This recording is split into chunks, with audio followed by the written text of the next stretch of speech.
अस्सलाम वालेकुम जी। गड्डी अज विक गई है, लान आया तो गड्डी लथदी है भाई। तूड़ी लथी है पहलों दी। इत्थे बकरियां को लान आए हैं बाहर ही किते लथदी है भाई।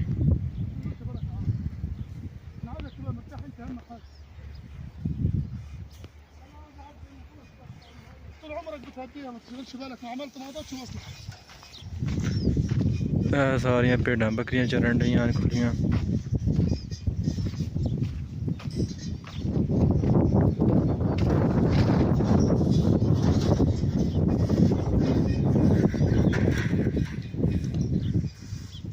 इधर गड्डी लाती है भाई।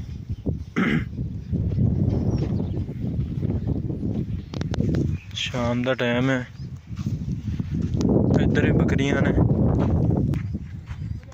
ने बकरियां छोटियां छोटियां छोटे छोटे ले ले। सारियां इधर बकरियां बकरियां सारे वाला बने हैं। गड्डी पे लाती है।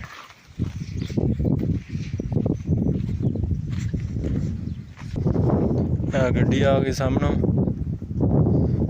और लांदे ने पे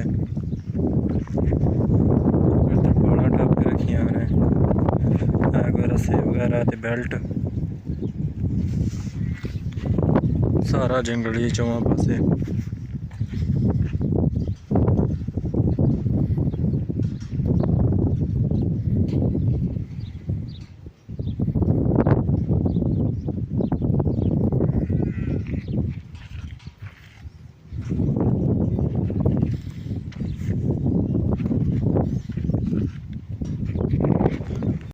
इधर गड्डी लाती है भाई, तकरीबन अद्धी को हो गई है।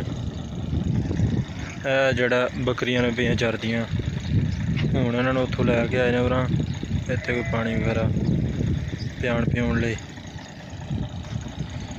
ते अज कोई तकरीबन 3 दिन इंतज़ार करने तो बाद जड़ा ना गड्डी फाइनली खाली हुई है।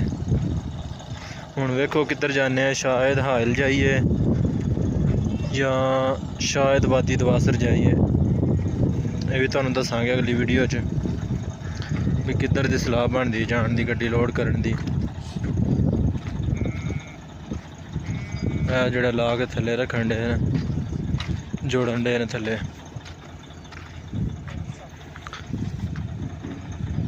वैसे अक्सर जोड़ा 4 बंदे लाते होंगे ने ना, इन्ने काफ़ी होंगे ने लाने लई। बंडल भी कोई एडा खास वजनी नहीं है, हौले जे बंडल, तो इसलिए 4 बंदे ही ने।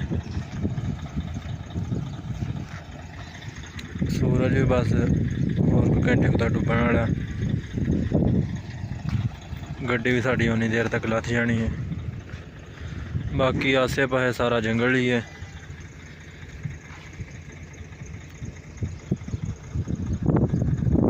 पहाड़ी जा इलाका, पहाड़ी जा रेतड़ा जा। इधर तुहानूं पहाड़ नज़र आउणगे, थल्ले तुहानूं रेत ते पत्थर मिक्स नज़र आउणगे।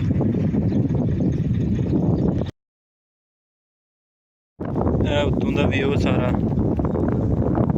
तोड़, सारा जंगल जंगल सारे पासे।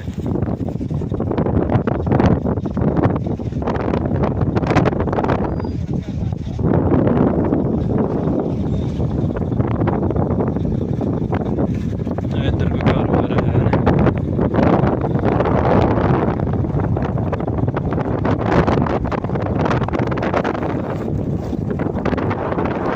सारिया बकरियां भेडां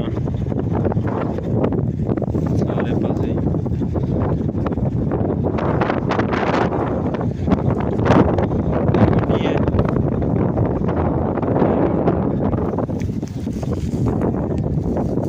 थल्ले ला रहे हैं।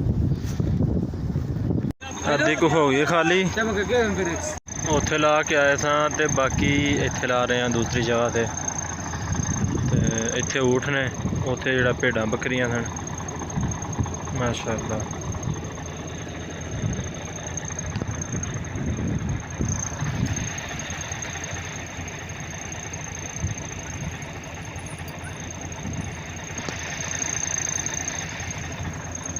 इत्थे सारे ऊँट ही ने सिर्फ ना, अभी बैठे ने कुछ है ने इस हिसाब ना, उत्थे सिर्फ बकरियां सन।